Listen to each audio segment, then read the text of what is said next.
The rental assistant stopped 3 weeks ago, and my son David called me 17 times yesterday. 17. Each voicemail more frantic than the last, his voice cracking on words like emergency and eviction and how could you. His wife Melissa sent texts in all caps. My children will be homeless. You're destroying your grandchildren's lives. I sat in my small kitchen in Carson, the one with the peeling linoleum and the refrigerator that hums too loud, and I deleted every message without listening to the end. Because 3 weeks ago, I'd done something that made my son's $6,800 a month Calabasas house suddenly unaffordable. I'd made a single phone call that collapsed his entire financial structure like a house of cards in a wind tunnel. I didn't tell him what I discovered. I didn't tell him that I'd spent 8 months organizing evidence of crimes that went back nearly a decade. I didn't tell him that the person he'd been stealing from, the embarrassing old man in the cheap car, was about to become his worst nightmare. What I did tell him was that I'd be at his house for Thanksgiving dinner, that I was bringing guests, that we had family business to discuss, and that if he wasn't there, the FBI would find him anyway. The thing about watching your own son uninvite you from his wedding is that it teaches you something about love that no amount of hoping can erase. But the wedding wasn't the worst part. The worst part came 7 days later when he called asking about rent money, and I realized he'd been playing me for years. Except here's the twist he never saw coming. I'd been playing him right back. It started 8 months ago on a Tuesday in May. I was sitting in my apartment, the small 2-bedroom in Carson with carpet that used to be beige and neighbors who worked double shifts, when my phone rang. David, my only child, the son I'd raised alone after his mother left when he was 6. Dad, hey, quick question. What's the date of the wedding? I want to make sure I have in my calendar. There was this pause, the kind of silence that feels like the air pressure dropping before a storm. Then his voice came back, careful and rehearsed. Oh, Dad. Yeah, about that. I was standing at my window, looking out at my 2014 Camry parked between a rusted pickup and a Honda with a missing bumper. I'd lived here 6 years, paid $1,400 a month, shopped at the 99-cent store, wore shirts from Target. I'd built this life carefully, deliberately, to look exactly like failure. We got married yesterday, David said, kept it small, just for special people. You understand. The floor seemed to tilt under my feet. Yesterday? It's not personal. Melissa's family they're different. Country club people. Her father's friends are all executives and investors. We didn't want anyone feeling out of place. Out of place. The words scraped out my throat. Come on, Dad. You know what I mean. You still dress like you shop at Goodwill. That car you drive is older than my marriage now. He laughed at his own joke. Melissa's dad kept asking what you do, and I had to tell him you're just some consultant who barely scrapes by. It was embarrassing. I'm trying to build credibility here. Something in his voice changed and got smoother, especially with the new business I'm launching. Actually, that's another thing I wanted to talk to you about. I'm going to need you to co-sign some documents. Just formality stuff, but since you're my father, it helps with the applications. Co-sign. Documents. Something cold slithered down my spine. What kind of documents? Oh, just business registration stuff. Maybe a small business loan application. Nothing you need to worry about. I'll email them over. I looked around my apartment, at the IKEA furniture I bought used, at the blank walls, at the life I'd built to test everyone around me. My grandfather's words echoed in my head. Character shows when no one important is watching. I understand, I said quietly. Email them. I'll look. You will? Oh, great. I was worried you'd. Anyway, I gotta go. Melissa's calling. Talk later. He hung up. I stood there holding the phone. Something dark and certain settling into my chest. Co-signed documents. For a son who just uninvited me from his wedding. Because I was an embarrassment. I sat down and did something I hadn't done in 6 years. I opened my laptop and checked my real email. The one connected to Patterson Industrial Manufacturing. The company my grandfather built and left to me when he died. The company I'd been running as CEO for 6 years while everyone, including David, thought I'd inherited nothing but debt. There were 847 unread messages in my old personal account, the one I'd stopped checking when I started my broke dad persona. I scrolled through them, looking for anything from David. I found something, but it wasn't from David. It was to David. An auto-forwarded email from 3 weeks ago, sent to my old address by mistake, then forwarded to my current one by the system. David, monthly transfer of $1,500 processed from consulting account as usual. Also processed the $6,800 rental assistance to your mortgage company direct. Your father still hasn't noticed either account. Q2 disbursement ready. $45,000. Melissa's boutique expenses approved. Remember, he doesn't check this email anymore. We're clear. Robert Chun, CPA. I read it 3 times. Each time, the words rearranged themselves into something uglier. My son was receiving $1,500 a month from an account I didn't know existed. Someone was paying his mortgage, $6,800 a month, from another account in my name. A CPA I'd never heard of was sending him quarterly payments of $45,000, and they knew I wasn't checking this email. I opened a new browser window and started searching. It took 2 hours to find them. 3 separate accounts open in my name over the past 7 years. Consulting accounts, business accounts, all with my name, my social security number, my forged signature on documents I'd never seen. But here's what made my blood run cold. The accounts weren't just taking money out. They were putting money in. Someone was depositing funds, then transferring them to David, creating a paper trail that made it look like I was willingly supporting him.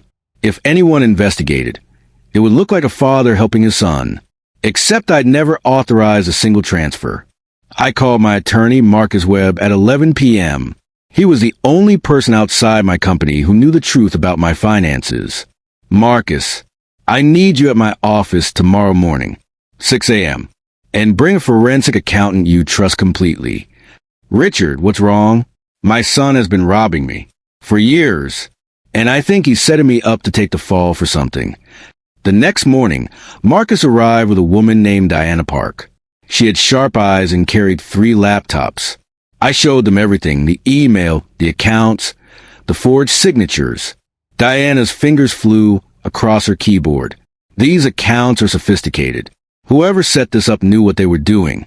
They're layered through legitimate business structures, small enough to avoid automatic fraud detection, but consistent enough to add up to...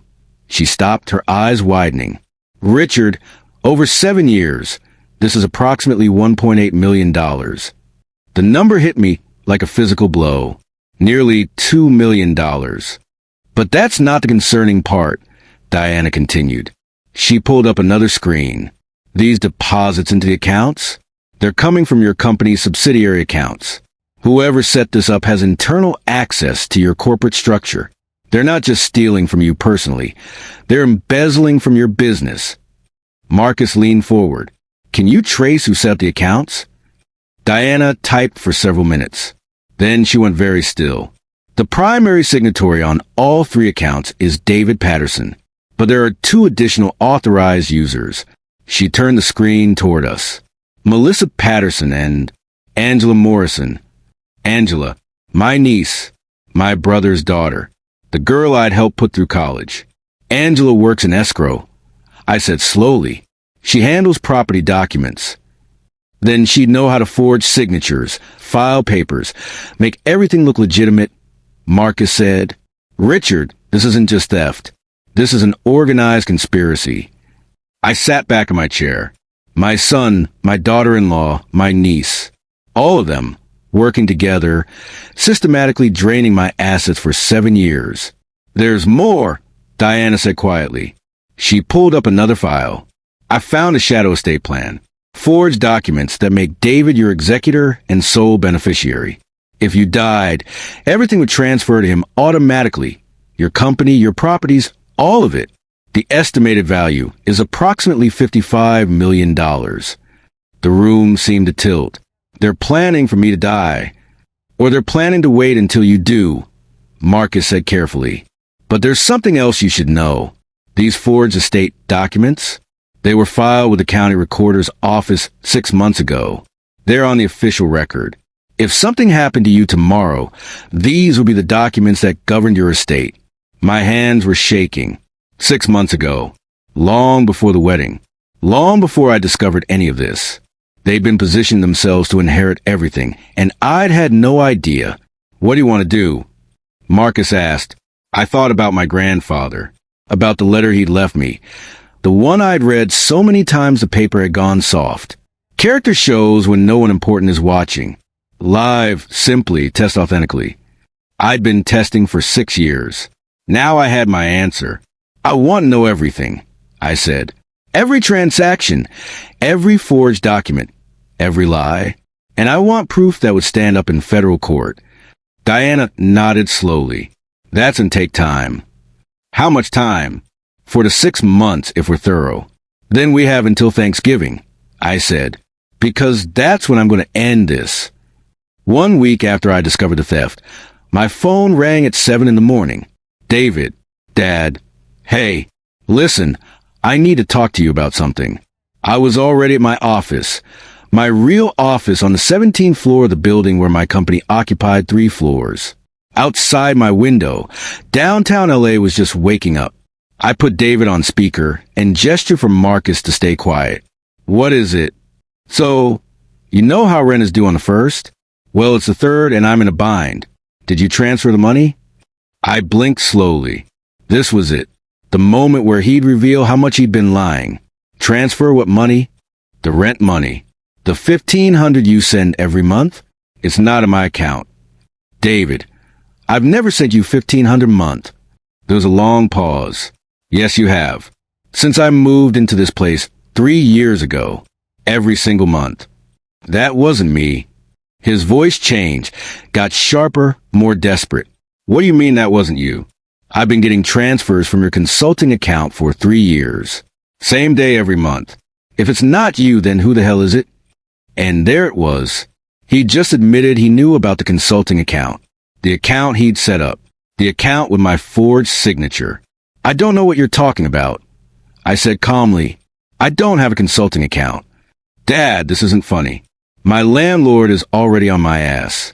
I've got Melissa and the kids to think about. That money is part of my budget. If you're trying to punish me for the wedding thing, I'm not punishing you. I'm telling you I've never sent you money. Not once. He was breathing hard now. Then where has it been coming from? You tell me. He hung up without saying goodbye. Marcus looked at me. He just admitted knowledge of the account. And he's panicking. I said, good. Let him panic. Diana, did you record that? Diana held up her phone. Every word. Over the next few weeks, David called me repeatedly. The calls grew more desperate, more angry, more confused. He couldn't understand why the money had stopped. He couldn't figure out what had changed. And he was too deep in the lie to ask the right questions. Then, in early June, something happened that I didn't expect. I came home to my Carson apartment to find my door slightly ajar. Not broken, not forced, just open, like someone had picked the lock. I called Marcus immediately. Someone's been in my apartment. Don't go inside. I'm calling the police. But I was already inside, looking around. Nothing seemed missing. Nothing disturbed. Except my desk drawer was open. The one where I kept basic bills and paperwork for my Carson persona. The electric bill, the rent receipt, my car registration. All of it had been photographed. I could see the slight disarray. The way things had been put back, just slightly wrong. Then I noticed something else.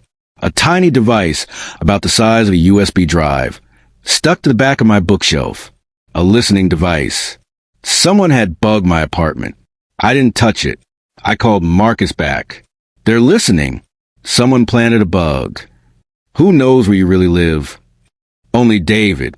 And Angela, she helped me find this place 6 years ago. We met at Marcus's office an hour later. Diana was already there, examining the photos I'd taken of the bug.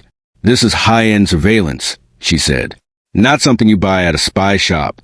This is professional-grade equipment. Why would they bug me? I asked, What are they looking for? Marcus pulled out his laptop. I think I know. Richard, do you remember those co-signing documents David mentioned? The ones for his new business. He never sent them. Actually, he did. Marcus turned the screen toward me. They arrived at your old email address 5 days ago. 3 documents.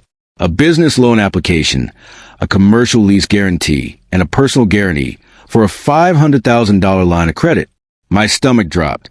All requiring my signature. All with your signature already on them. Marcus said grimly. Forged, obviously. He didn't need you to sign them. He just needed you to not know they existed. But here's the interesting part. The bank flagged them. They called the number listed for you, which goes to a voicemail box David controls, and left a message saying they needed to verify the documents in person. So he panicked. Diana said he bugged your apartment to see if you knew, to see if the bank had contacted you directly. I sat down slowly. He's escalating. The wedding, the co-signing, the surveillance. He's getting more aggressive. Or more desperate, Marcus said. If he's applying for $500,000 in credit using your name, he needs money now. The question is why. She laughed. She said, good thing my dad taught us how to cover our tracks. Uncle Rich, I looked into it. Really looked into it. Melissa's father is Thomas Brennan. He's under investigation by the FBI, and David is now his business partner. They're using you, using your name, your company, everything, to legitimize Thomas's operation.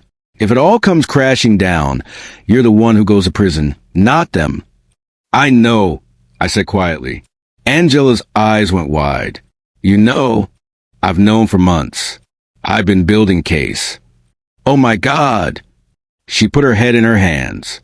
Uncle Rich, I'm so sorry. I helped them. I forged your signature on documents. I filed fake papers with the county. I'm guilty. I'm going to prison. Probably, I said. There was no point in lying to her. She looked up at me, tears streaming down her face. What if I help you? What if I testify against them? I have documents. I have recordings of David explaining how to set things up. I have emails from Thomas giving instructions. What if I give you everything? I studied her carefully. This could be a trap. This could be David and Thomas trying to figure out how much I knew. Or it could be genuine remorse from a young woman who'd been manipulated by people she trusted. Why should I believe you? Because I'm scared, Angela said. Because Thomas called me yesterday and told me that if this all goes bad, he's going to make sure the authorities think I was the mastermind. That I manipulated you and David both. He has documents that show me as the primary signatory on half the accounts. If someone doesn't stop him, I'm taking the fall for everything. And there it was. Thomas wasn't just setting me up as the fall guy. He was setting up Angela too. Multiple scapegoats, multiple layers of protection, all designed to keep him safe while everyone else burned. If I help you, I said slowly, you have to give me everything. Every document, every recording, every email, and you have to be willing to testify in federal court. I will. I'll do anything. Please. I looked at my niece, the girl I'd helped raise, the girl who betrayed me, the girl who was now offering to betray her co-conspirators, and I made a decision. Meet me at my attorney's office tomorrow morning. 9 a.m. Bring everything you have. And Angela, if you're lying to me, if this is some scheme to find out what I know, I will make sure you spend the next decade in federal prison. She nodded, her face pale. I understand. The next morning, Angela showed up at Marcus's office with 2 laptops, a file box full of documents, and a USB drive full of recordings. Marcus and Diana spent 6 hours going through everything while I watched. It was all there. Every crime, every forged signature, every illegal transaction. Angela had documented everything, either because she was careful or because she was scared or both. She had recordings of David explaining how to create fake LLCs. She had emails from Thomas Brennan giving explicit instructions on how to hide money from the IRS. She had documents showing the shadow estate plan, the forged wills, the fake account authorizations. And she had something I didn't expect. A recording from 2 months ago where Thomas Brennan explicitly discussed killing me. If the old man figures it out before he dies naturally, We'll need to accelerate the timeline. Thomas's voice said on the recording. Make it look like an accident. Heart attack, car crash, something clean. Once he's gone, David inherits through the estate documents we filed, and nobody questions it. David's voice responded, I don't know if I can. You don't have to do anything, Thomas interrupted. I have people for that. You just need to keep him thinking he's broke and stupid. Can you do that? Yeah, I can do that. The recording ended. The room was silent. Marcus spoke first. They're planning to murder you. I sat there, listening to my son agree to keep me ignorant while his father-in-law arranged my death, and something inside me went very, very cold. When was this recorded? September 15th. Angela said quietly, 2 months ago. I've been terrified ever since. I didn't know if I should warn you, if I should go to the police, if I should run. But then I realized, if Thomas is willing to kill you, he's willing to kill anyone who gets in his way, including me.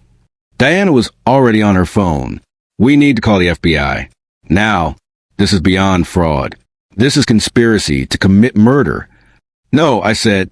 Everyone looked at me. If we call them now, Thomas will know Angela turned. He'll destroy evidence. He'll run. He'll have time to prepare a defense. We're 6 weeks from Thanksgiving. I want Thomas Brennan, my son, and everyone involved sitting around a dinner table thinking they've won when the FBI walks in and arrests them all. Richard, they're planning to kill you, Marcus said. We can't wait. They're planning to kill me eventually. Not today. Not this week. They need me alive long enough to sign a few more documents, to be seen alive and well so that when I do die, it doesn't raise suspicion. That gives us time. I looked at Angela. You're going to keep working with them. You're going to act like nothing has changed. And you're going to document every single conversation from now until Thanksgiving. Can you do that? She nodded slowly. Yes. Marcus, contact the FBI. Tell them we have evidence of an ongoing conspiracy, including fraud, money laundering, and conspiracy to commit murder. Tell them we need 6 weeks to compile everything, and then we'll hand them a case they can prosecute in their sleep. Marcus nodded. I'll make the call. And Diana, I said, I need you to find out how many other victims there are. If Thomas has been doing this for years, I'm not the first person he's stolen from. I want to know everyone he's hurt. I'm already on it, Diana said. As they left to make calls and start new investigations, I sat alone in Marcus's office, listening to the recording one more time. My son's voice, agreeing to keep me ignorant while his father-in-law planned my murder. I thought about my grandfather, about the lessons he'd taught me, about character showing itself when no one important is watching. David had shown me exactly who he was. Now I was going to show him exactly who I was. The next 6 weeks were the most intense of my life. During the day, I lived my normal life, went to my office, ran my company, made decisions that affected hundreds of employees. At night, I worked with Marcus, Diana, and Angela to build a case that would destroy everyone involved. The FBI agent assigned to our case was a woman named Sarah Chun. No relation to Robert Chun, the crooked accountant, though the coincidence was noted. Sarah was sharp, methodical, and absolutely furious when she heard the recording of Thomas planning my murder. We can arrest him tonight, she said. Conspiracy to commit murder, we don't need to wait. I want everyone, I told her. Thomas, David, Melissa, Robertson, and anyone else involved. I want them all arrested at the same time, so nobody gets a chance to run or destroy evidence. That's risky. If something happens to you before Thanksgiving, I'll be careful, and I'll be surrounded by witnesses from now on. But I need them to think they're winning. I need them comfortable and confident. Otherwise, they'll scatter. Sarah wasn't happy, but she agreed. For 6 weeks, I wore a wire every time I saw David. I had FBI protection following me everywhere, though I never saw them, and I played the part of the confused old man perfectly. David called me twice in October. Both times he asked about paperwork he'd sent me. What paperwork? I'd ask. The documents for the business loan. Did you sign them? I don't remember getting any documents. Dad, I sent them to your email. The one you check sometimes. I'll look, I've been busy with consulting work. I could hear the frustration in his voice. The loans he'd applied for using my forged signature had been denied because the banks wanted in-person verification. He was running out of money, running out of time, and running out of options. Good. Meanwhile, Diana was uncovering more victims. Thomas Brennan had been running his scheme for 15 years. She found 12 other families he'd stolen from, elderly parents, trusting relatives, people who believe his lies about tax strategies and wealth management. Combined, he'd stolen over $40 million. Some of his victims had died never knowing they'd been robbed. Their children had inherited nothing and blamed their parents for poor financial planning. Others had figured out too late, after statutes of limitations had expired or after Thomas had hidden the money too well to trace. But we had something none of them had, a witness on the inside. Angela recorded everything. Meetings with Thomas, conversations with David, phone calls with Robert Chun. She documented every new lie, every new scheme, every new crime. And in early November, she recorded something that made even Sarah Chun, experienced FBI agent that she was, go pale. Thomas and David were in Thomas's office, discussing their plans for after I died. The beauty of the estate plan, Thomas said, is that once Richard is gone, everything transfers immediately. No probate, no questions, no waiting period. David becomes executor, liquidates the company, and we split the proceeds. Split? David's voice was sharp. We agreed the company was mine. We agreed you get 50%. I'm taking 30 for my expenses, and Angela gets 20 for her cooperation. That's bullshit. Angela barely did anything. Angela did exactly what I told her to do, and she's taking the fall if this goes sideways. 20% is her payment for that risk. There was a long pause. Then David said, what about the timeline? How much longer do we wait? Depends. Is he still clueless? Completely. I saw him last week. He's still driving that piece of shit car and talking about his consulting work. He has no idea. Then we wait until after Thanksgiving. Let him have one more holiday with his family. Then we arrange the accident in December. Something seasonal. Maybe he slips on ice, hits his head, or a carbon monoxide leak in that shitty apartment. Easy, clean, no suspicion. And you're sure your people can handle it? I've used them before. They're professionals. Richard will die painlessly in his sleep, and 6 weeks later, you'll be a very wealthy man. The recording ended. Angela had sent it to Sarah Chun immediately. Sarah called me at midnight. Richard, we need to move now. They're planning to kill you in December. We can't wait. We wait until Thanksgiving. I said, I want them at that dinner table. I want them comfortable. I want them thinking they won. And then I want everyone to see exactly who they are. If something happens to you, it won't. I have FBI protection. I'm surrounded by witnesses constantly. And besides, they won't move until after Thanksgiving. Thomas said so himself. Sarah was silent for a long moment. Then, this is personal for you. Very. All right, Thanksgiving. But if anything changes, if you feel unsafe for even a second, you call me immediately. I will. I hung up and sat in my apartment, looking around at the life I'd built to test character. The second-hand furniture, the worn carpet, the blank walls. In 6 years, I'd learned exactly who my son was. I'd learned who valued me and who valued my money. I'd learned that my grandfather was right about everything. Character shows when no one important is watching. David had shown me his character. Soon, everyone else would see it too. The Tuesday before Thanksgiving, I sent David an email. Short, simple, devastating. David, I'll be at your house Thursday at 2 p.m. I'm bringing Marcus. We have important family business to discuss. Make sure Melissa and Angela are there. Dad, I didn't mention the FBI. I didn't mention what I knew. I just let those words sit there, ambiguous and terrifying. David called me 17 times in the next hour. I didn't answer. Let him panic. Let him call Thomas. Let them all scramble and worry and try to figure out what I knew. Because in 2 days, they'd find out everything. Thanksgiving morning was cold and bright. I woke up at dawn in my Carson apartment and went through my normal routine. Shower, coffee, cheap breakfast. I put on my usual clothes, Target khakis, a button-down shirt from Kohl's, my worn jacket. I looked at myself in the mirror and saw what David saw, a broke old man who didn't matter. Then I got in my Camry and drove to my office. In my executive bathroom, I changed into a different person. Tom Ford suit tailored perfectly. Hermes tie. Church's Oxford shoes that cost more than a month's rent at my apartment. Presidential Rolex on my wrist. I looked at myself in this mirror and saw who I really was. Richard Patterson, CEO, multimillionaire. The man who'd built a case that would destroy everyone who'd underestimated him. Marcus arrived at noon.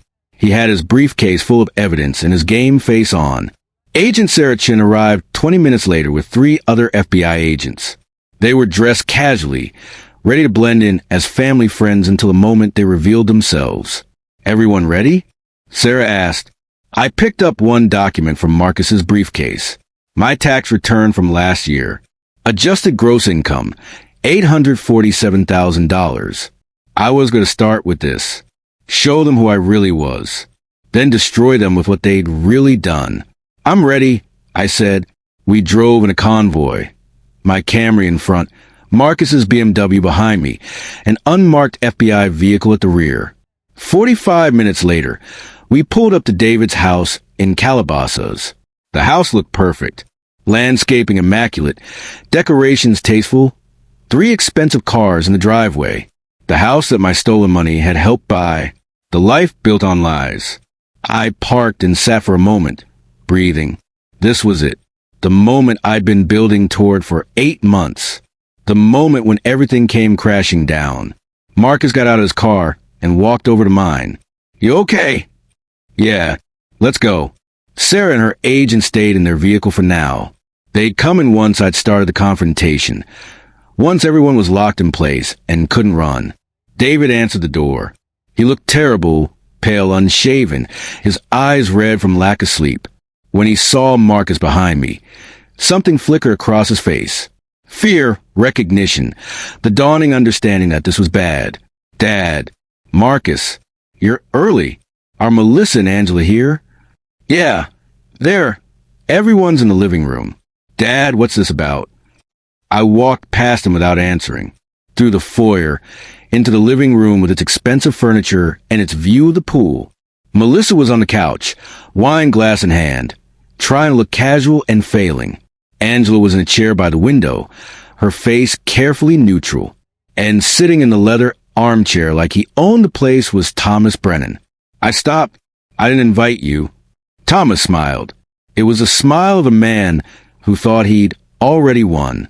David asked me to be here. Family business, right? I'm family now. Not for long, I said quietly. The room went very still. I walked to the center of the room and set my briefcase down. Opened it slowly. Pulled out the document I prepared, my tax return from last year. Before we discuss your crimes, I said, let me tell you who I really am. I slid the tax return across the coffee table. David picked it up automatically. His eyes scanned the first page. Stopped. His face went completely white. This says you made $847,000 last year. That's correct. From consulting? No. From being CEO and majority shareholder of Patterson Industrial Manufacturing. The company my grandfather built. The company he left to me. The company I've been running for 6 years while you all thought I was barely scraping by in Carson. Melissa made a small sound. Thomas's smile disappeared. Angela looked down at her hands. You've been lying? David's voice cracked. This whole time. I've been living simply. I corrected. There's a difference. My grandfather taught me something. Character shows when no one important is watching. I wanted to see who you were. When you thought I couldn't help you. When you thought I was nobody. I let that sink in. Watched the realization spread across their faces. Then I reached into my briefcase again. Now, let's discuss your crimes. I pulled out the first folder. Blue, for embezzlement. I spread bank statements across the table like playing cards. Each one highlighted, annotated, documented. $1,500 a month for 7 years. You told me you didn't know where it came from. You lied. You created a fake consulting account in my name, forged my signature, and funneled my money into your pocket. David started to speak. I held up a hand. I'm not finished. $6,800 monthly to your mortgage company. Direct payment for this house. $45,000 quarterly for Melissa's fake boutique. Private school tuition, Tesla lease. Country club membership, designer clothes, vacations to Maui. All of it charged my accounts. Hidden in subsidiary expenses. Carefully laundered through fake businesses. I pulled out more documents. 7 years of theft totaling $1.8 million. That's embezzlement, wire fraud, and identity theft. Thomas stood up. Now, wait just a minute. Sit down, Thomas. My voice was still quiet, but something in it made him freeze. You're next. I turned to him. You've been under FBI investigation for 2 years. Financial fraud, money laundering, tax evasion. You've stolen from 12 families over 15 years. Total take, approximately $40 million. You thought you could use me as your latest victim and as your scapegoat. You had David marry your daughter, get close to me, gain my trust. Then you helped him set up accounts, forge documents, and steal systematically. Thomas's face had gone gray. You can't prove any of that. I can prove all of it. I pulled out the red folder. These are the offshore accounts you've been using to launder money. These are the fake LLCs. These are the forged documents with my name on them. The ones you planned to use to make me look like the mastermind if you got caught. I showed them page after page. Bank records from the Cayman Islands. Corporate filing for businesses that didn't exist. Documents showing me listed as a senior advisor at Thomas's company, a position I'd never held, papers I'd never signed. You were setting me up to take the fall. If your operation collapsed, I'd be arrested right alongside you. Except I'd be the one who looked like the wealthy CEO using his son to hide money. You'd be the innocent consultant who was just following orders. Melissa was shaking. David, you said he didn't know about any of this. You said, shut up, David hissed. Oh, Melissa, I said, turning to her, you're not innocent here. You've been an active participant in every aspect of this fraud. I showed them her signatures on documents, her communications with Robert Chin, her deposits into personal accounts. You're not complicit. You're a co-conspirator. Angela was crying silently. I walked over to her and spoke gently. Angela, I know you've been cooperating with us. I know you've been recording everything for the past 6 weeks. Thank you. David's head snapped toward Angela. You what? I'm sorry, Angela whispered. But Thomas was going to make me take the fall. He was going to say I was a mastermind, that I manipulated everyone. I had to. You betrayed us? Thomas was on his feet now, his face purple. You stupid little. Sit down, I said again, because we're not done. I pulled out the green folder, the shadow estate plan, the forged will, the fake documents that made David my executor and sole beneficiary. This is where it moves from theft to something much worse. You didn't just steal from me while I was alive. You planned to steal everything when I died. You forged my will, filed it with a county recorder, and positioned David to inherit $55 million the moment I was gone. I pulled out the next document. You also took out a $2 million life insurance policy on me. I never signed the application, but my signature is on it, which means you were either waiting for me to die naturally or... I pulled out the final document, the recording Angela had made. Or you were planning to kill me. I pressed play. Thomas's voice filled the room. If the old man figures it out before he dies naturally, we'll need to accelerate the timeline. Make it look like an accident. Heart attack, car crash, something clean. David's voice, I don't know if I can... Thomas, you don't have to do anything. I have people for that. The recording ended. The silence was absolute. David was shaking his head. I never agreed to that. I never said I'd. You said you'd keep me thinking I was broke and stupid while your father-in-law arranged my murder. That's conspiracy to commit murder, David. That's a federal crime with a potential life sentence. Thomas tried to run. He actually made it 2 steps toward the door before it opened and Agent Sarah Chin walked in, badge held high, 3 other FBI agents behind her. Thomas Brennan, you're under arrest of conspiracy to commit murder, wire fraud, money laundering, identity theft, and tax evasion. David Patterson, Melissa Patterson, you're under arrest for the same charges. You have the right to remain silent. The room exploded into chaos. Thomas was shouting about lawyers. David was crying, hands up, backing away from the agents. Melissa was screaming something about their children. Angela sat frozen in her chair, tears streaming down her face. I watched my son being handcuffed in his living room. The living room I'd paid for without knowing it, and I felt that cold clarity I'd been living with for 8 months crystallize into something final. David looked at me as the agents led him toward the door. His face was wet with tears, his voice breaking. Dad, please. I'm your son. I'm your only son. You can't do this to me. I thought about the wedding I wasn't invited to. The years of being called an embarrassment. The casual cruelty. The systematic theft. The recorded agreement to keep me ignorant while his father-in-law planned my murder.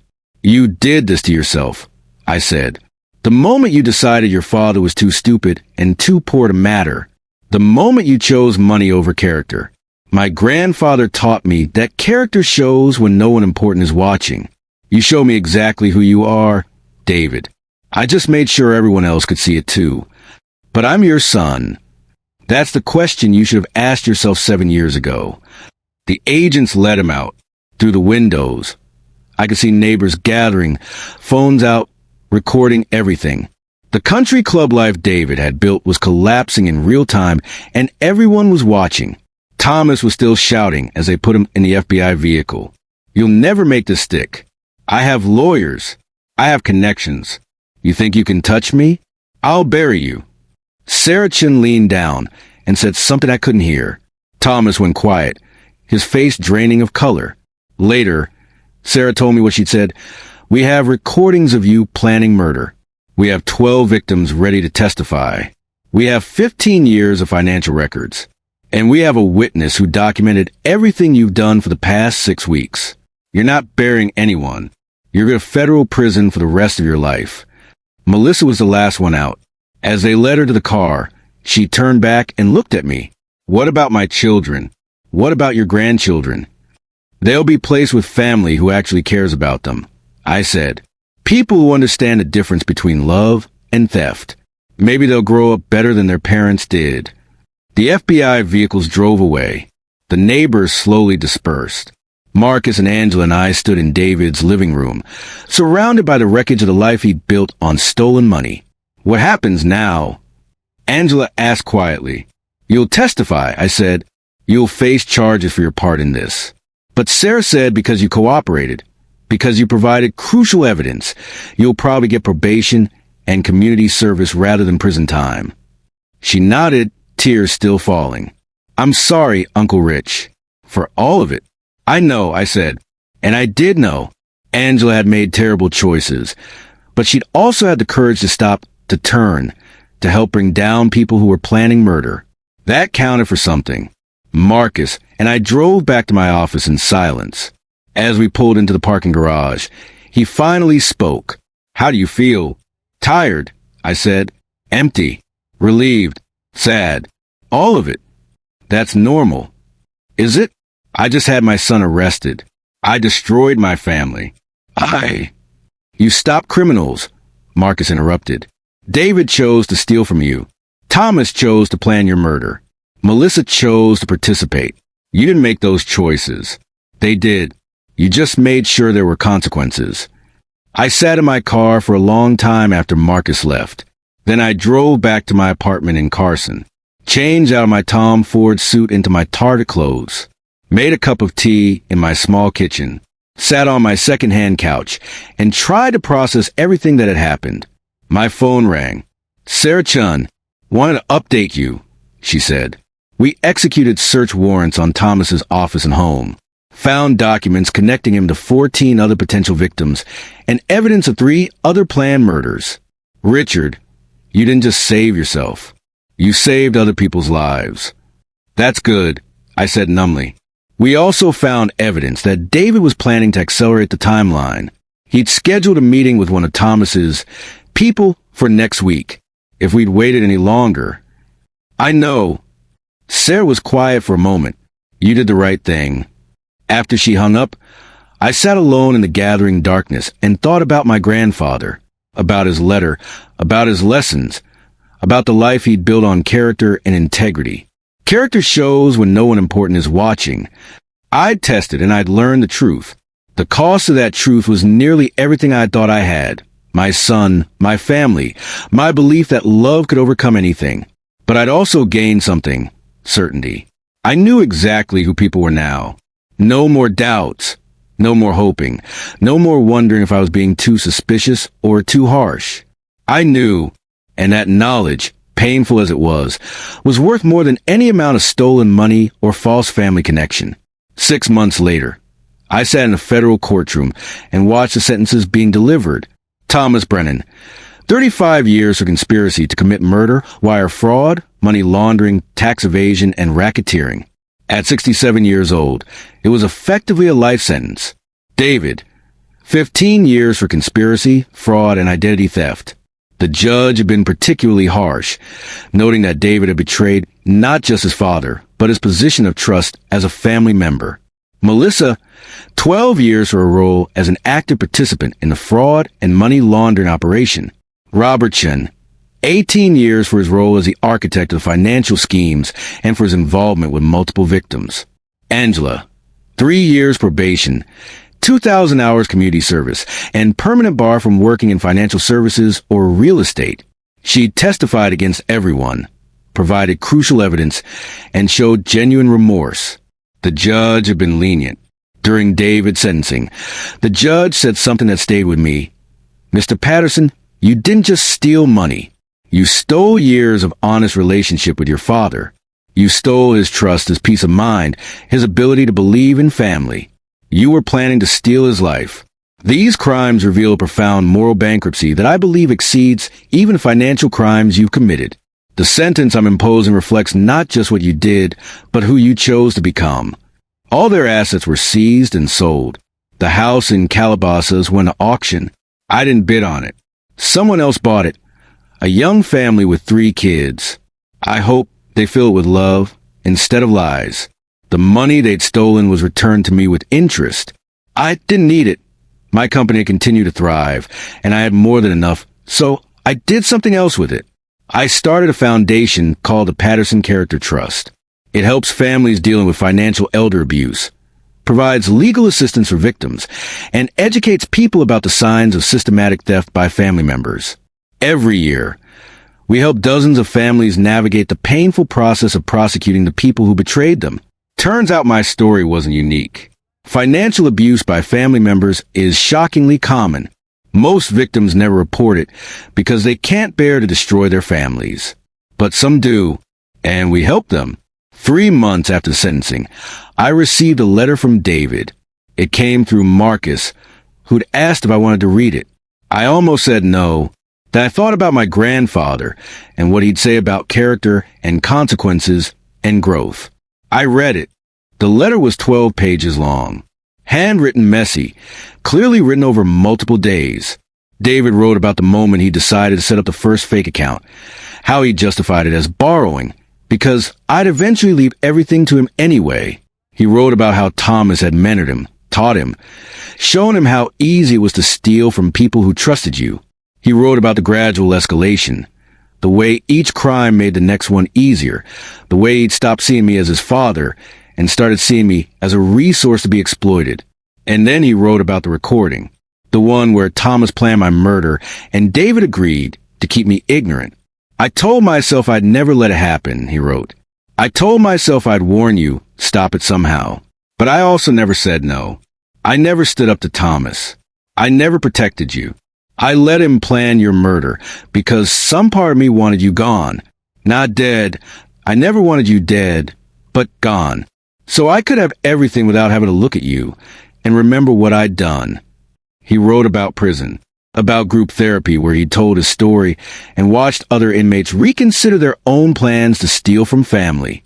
about the chaplain who'd made him write letters to every person he'd hurt, about the slow, painful process of understanding that he destroyed the most important relationship in his life for money he didn't need and a lifestyle he couldn't afford.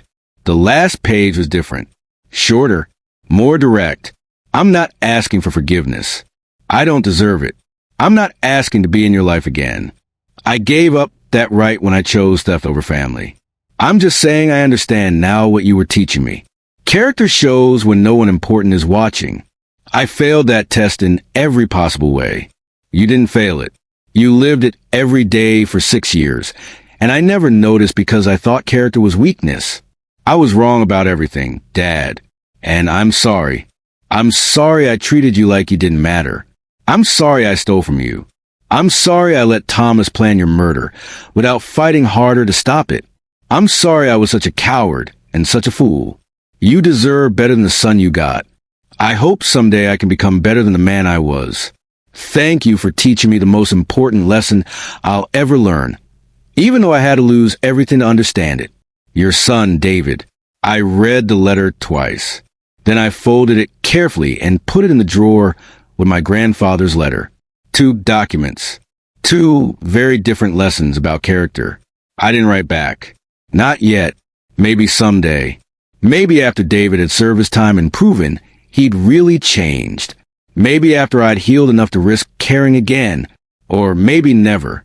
Some betrayals are too deep for reconciliation. But I kept the letter.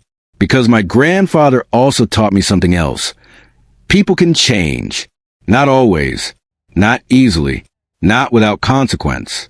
But sometimes, if they're willing to do the work, people can become better than they were.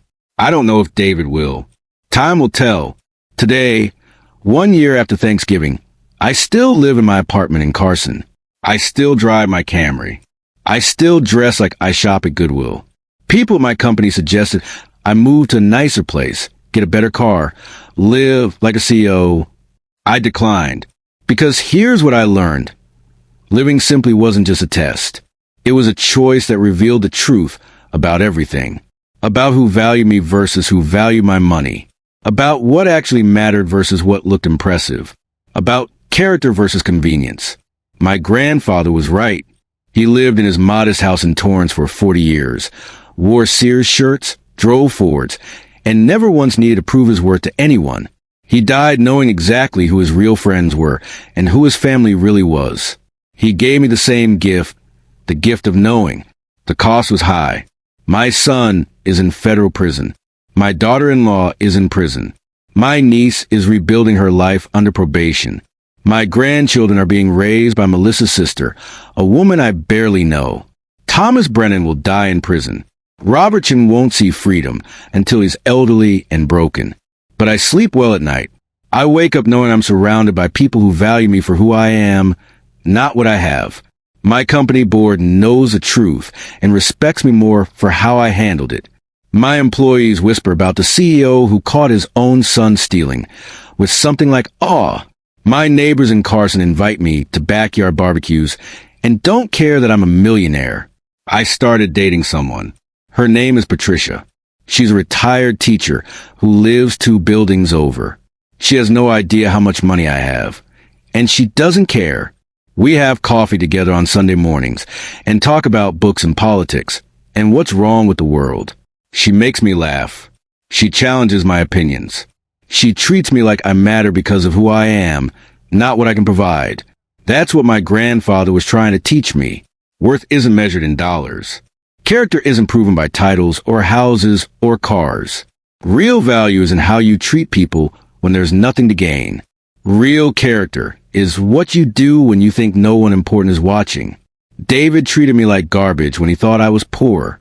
Thomas tried to murder me when he thought I was in his way. Melissa participated in theft because she wanted a lifestyle. They all chose money over integrity, appearance over authenticity, convenience over character. They all failed the test. I passed it, not because I'm special or superior, but because my grandfather taught me that the test was coming and how to administer it. He gave me the tools to see people clearly. He gave me the wisdom to value the right things. He gave me the courage to accept painful truths and act on them. The foundation is helping its 50th family this month. 50 families who discovered that someone they loved was stealing from them. 50 families facing the terrible choice between prosecution and protection, between family and justice, between love and truth. We help them navigate that choice. We provide lawyers, investigators, emotional support, and resources. We tell them they're not alone, and they're not wrong to demand accountability. Every time I meet with a new family, I share my story. I tell them about the wedding I wasn't invited to, the accounts I didn't know existed, the son who agreed to keep me ignorant while his father-in-law planned my murder. I tell them about the 8 months of investigation, the evidence collection, the Thanksgiving confrontation, the FBI arrests, and then I tell them the most important part. I don't regret it, not for a second, because living with the truth, painful as it is better than living with comfortable lies. Knowing who people really are is worth more than maintaining false relationships. Justice matters, even when it costs you everything you thought you had. Some of them prosecute, some don't. I don't judge either choice. Everyone's situation is different, and everyone has to weigh their own costs and benefits. But I make sure they know this. Whatever they decide, they deserve to know the truth. They deserve to make that decision with full information. They deserve to protect themselves from people who see them as resources instead of relatives. Last week, I got a call from Sarah Chun. She told me that the evidence we compiled on Thomas Brennan had led to 7 additional arrests of people in his network. Financial consultants, lawyers, accountants, all of them helping wealthy criminals hide money and steal from vulnerable victims. The FBI estimated that the total financial crimes prevented or prosecuted because of our case exceeded $100 million. You didn't just save yourself, Sarah said. You dismantled an entire criminal organization. I just wanted justice for what they did to me. I said, I know, but sometimes one person's courage to stand up creates ripples that help dozens of others. You should be proud. After she hung up, I sat in my apartment and thought about that. Proud. Was I proud? Or was I just relieved that something good had come from something terrible? Maybe both. My grandfather used to say, underestimation is a gift. It gives you surprise. David's biggest mistake wasn't stealing from me. It was assuming I was too old, too poor, too irrelevant to notice or care. He underestimated me completely. That underestimation gave me time to build an ironclad case, to document everything, to ensure that when I finally revealed the truth, there was no escape and no defense. He thought he was playing me. Turns out, I was playing him. I want to ask you something, and I really mean this. What would you have done? If you discovered your own child had been stealing from you for years, had involved other family members, had allowed someone to plan your murder, would you have prosecuted? Would you have called the FBI? Or would you have tried to handle it privately, tried to protect them despite everything? I think about that question constantly. I wonder if I was too harsh, too unforgiving, too willing to destroy my family for the sake of justice. I wonder if a better person, a more loving father, would have found a way to fix things without prison sentences and permanent estrangement. But then I remember the recording. My son's voice agreeing to keep me ignorant while his father-in-law arranged my murder. And I remember that some lines, once crossed, can't be uncrossed. Some betrayals are too complete for redemption. They didn't just steal my money. They stole my dignity, my trust, my belief that family meant something. They were willing to steal my life. That's not a family worth protecting. That's a criminal conspiracy that needed to be stopped. If you made it this far, I want you to know something. If you're going through something similar, if someone you love is taking advantage of you, if you suspect theft or fraud or abuse, you're not alone. It's not your fault. And you deserve justice, even if it costs you relationships you thought mattered. Drop a comment and tell me where you're listening from. Tell me if you've ever had to make a hard choice between family and truth. Tell me what you would have done in my position. Because here's the lesson my grandfather taught me, the one that David learned too late, the one I hope reaches someone who needs to hear it. Underestimation is a gift. Let people think you're weak. Let them think you're nobody. Let them think you'll never notice, never care, never fight back, and then show them exactly who you are. Character shows when no one important is watching. They showed me theirs. I showed them mine. And in the end, character wins. Not money, not lies, not clever schemes. Character. That's the truth my grandfather lived. That's the truth I tested for 6 years. That's the truth that saved my life and destroyed theirs. And I'd do it all again,